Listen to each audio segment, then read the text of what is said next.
dollars are spent on this type of computer surveillance, a disgusting procedure for a professed free society. They're overstepping the bound. Just the other day, they walked into somebody's house. They suspected he was a drug dealer.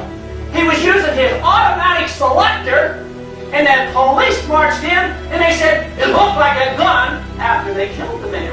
In America! Is that what America's all about? I'd say no. We want privacy. Less government for individual liberty, get the government off our backs, a more sensible foreign policy.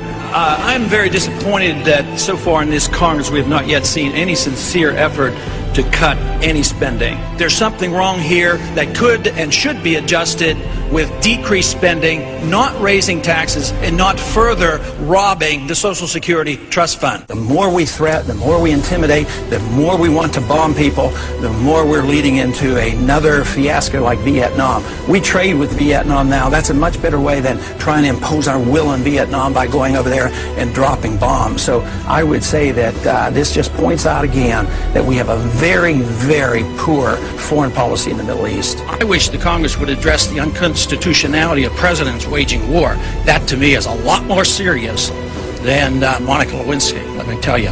The corporations are in bed with the government. Peace and harmony can never be achieved by bombs and intimidation. Mr. Speaker, over the last 3 to 4 years, I've come to the floor on numerous occasions trying to sound a warning about both our foreign policy and our monetary policy. The cause is the Federal Reserve. The cause is the problem is the Federal Reserve has been granted authority that is unconstitutional to go and counterfeit money. And until we recognize that and deal with that, we will continue to have financial problems. The Federal Reserve credit created during the last 8 months has not stimulated economic growth in technology or the industrial section, but a lot of it ended up in the expanding real estate bubble. This too will burst, as all bubbles do. During the next decade, the American people will become poorer and less free. I do not see any reason whatsoever to take young men and young women and send them 6,000 miles off to a land to attack a country that has not committed any aggression against this country. War is not popular. People get killed and body bags end up coming back. I don't want anybody's legs shot off for some reason that is not justified, and it's not a declared war. I think that should be the litmus test of everybody in this country and everybody over on that hill too. If this war is worth fighting, are you willing to go and lose your legs, lose your life, or send your kids or send your grandkids? Will our country become freer, richer, safer, and more peaceful? Or will we continue to suffer from lost civil liberties, a stagnant economy, terrorist threats, and an expanding war in the Middle East and Central Asia? Is it not possible that George Washington's admonition to avoid entangling alliances is sound advice even today?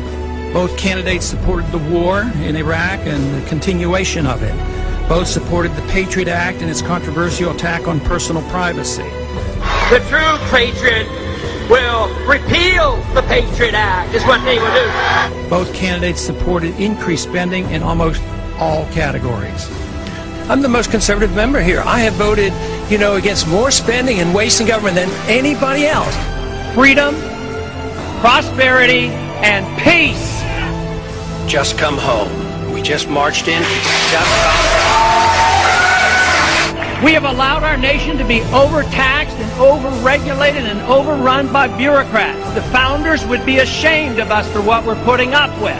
A system designed to protect individual liberty will have no punishments for any group and no privileges. Today, I think inner city folks and minorities are punished unfairly in the war on drugs. I think this is not a consequence of free markets. What's happening is there's transfer of wealth from the poor and the middle class to the wealthy. This comes about because of a monetary system that we have.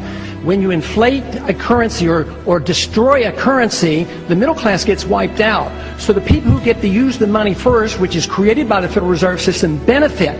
So the money gravitates to the banks and to Wall Street. So that's why you have more billionaires than ever before. Today, this country is in the middle of a recession for a lot of people. Michigan knows about it. Poor people know about it. The middle class knows about it. Wall Street doesn't know about it. Washington, D.C. doesn't know about it, but it's because of the monetary system and the excessive spending. As long as we live beyond our means, we are destined to live beneath our means, and we have lived beyond our means because we are financing a foreign policy that is so extravagant and beyond what we can control, as well as the spending here at home, and we're depending on the creation of money out of thin air, which is nothing more than debasement of the currency. It's counterfeit, and it is a natural, predictable consequence that you're going to have people benefit from it and other people suffer. So if you want a healthy economy, you have to study monetary theory and figure out why it is that we're suffering. And everybody doesn't suffer equally, or this wouldn't be so bad. It's always the poor people, those on retired incomes, that suffer the most. But the politicians and those who get to use the money first, like the military-industrial complex, they make a lot of money and they benefit from it. It is our job to check up and find what the Federal Reserve has done, audit them, and find out who their buddies are that they're taking care of. It's trillions of